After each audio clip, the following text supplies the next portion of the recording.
नमस्कार। आज हम एक बहुत ही दिलचस्प सफर पर चलेंगे। भारत में सूफीवाद का सफर। ये कहानी है कि कैसे इस्लाम की एक रहस्यमयी धारा ने भारत के दिलो दिमाग पर एक गहरी छाप छोड़ी। ये सवाल अपने आप में कितना गहरा है ना? कि आखिर कैसे सेंट्रल एशिया से उठा प्रेम का एक आध्यात्मिक आंदोलन भारत की रूह का हिस्सा बन गया। चलिए इसी गुत्थी को सुलझाते हैं। तो सबसे पहले ये समझना ज़रूरी है कि आखिर ये सूफीवाद है क्या। देखिए, ये इस्लाम के अंदर का ही एक रहस्यवादी रास्ता है। इसका पूरा जोर इस बात पर है कि ईश्वर से सीधे जुड़ा जाए, नियमों से ज़्यादा प्रेम और अनुभव के जरिए। कहा जाता है कि सूफी शब्द की जड़ें जुड़ी हैं अरबी के एक लफ्ज सफ़ा से, जिसका मतलब है पवित्रता, यानी मन की, आत्मा की पवित्रता। और यही तो सूफी दर्शन का केंद्र है। सूफीवाद में एक रिश्ता बहुत ही खास होता है, पीर और मुरीद का। पीर यानी आध्यात्मिक गुरु और मुरीद यानी उनका शिष्य। यही वो रिश्ता है जिसके जरिए ज्ञान की यह परंपरा आगे बढ़ती है। और जब ये पीर मुरीद का रिश्ता पीढ़ियों तक चलता है तो एक अटूट आध्यात्मिक चेन, एक श्रृंखला बन जाती है। इसी को कहते हैं सिलसिला। ये एक तरह की स्पिरिचुअल फैमिली ट्री है जो ज्ञान को एक से दूसरे तक पहुंचाती है। दिलचस्प बात यह है कि सूफीवाद के अंदर भी दो अलग अलग रास्ते थे। एक थे बाशरा, जो इस्लामी कानून यानी शरीयत को बहुत सख्ती से मानते थे, और दूसरे थे बेशरा, जो कहते थे कि प्रेम और ईश्वर का व्यक्तिगत अनुभव किसी भी नियम से ऊपर है। भारत में जो चिश्ती सिलसिला सबसे ज्यादा लोकप्रिय हुआ वो इसी बेशरा धारा का था। तो फिर ये सिलसिला भारत पहुंचा कैसे? इसकी शुरुआत हुई एक महान संत के यहां आने से। भारत में इस चिश्ती सिलसिले की नींव रखी ख्वाजा मोइनुद्दीन चिश्ती ने।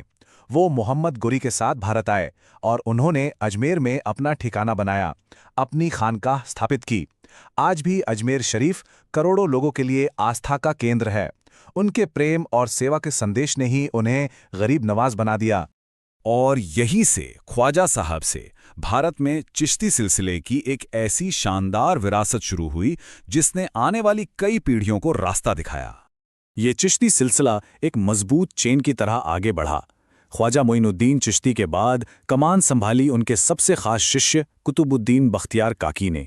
उनके बाद आए बाबा फरीद, जिन्हें लोगों ने अपना संत माना, और फिर आए हजरत निजामुद्दीन औलिया, जिन्हें संतों का सुल्तान कहा गया। इन संतों का असर देखिए, ये किसी धर्म की सीमाओं में नहीं बंधा था। बाबा फरीद की बातें, उनकी शिक्षाएं इतनी सच्ची और प्यारी थीं कि उनकी रचनाओं को सिखों के सबसे पवित्र ग्रंथ गुरु ग्रंथ साहिब में जगह दी गई। ये इस बात का सबसे बड़ा सबूत है कि उनका संदेश हर इंसान के लिए था। हाँ, लेकिन ऐसा नहीं था कि भारत में सिर्फ चिश्ती सिलसिला ही था। सूफीवाद के और भी कई रास्ते थे और उनके जीने के, सोचने के तरीके काफी अलग थे।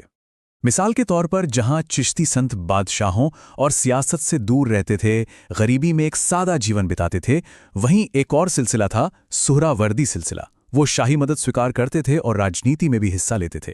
तो आप देख सकते हैं ये दो बिल्कुल अलग अलग आध्यात्मिक नजरिए थे।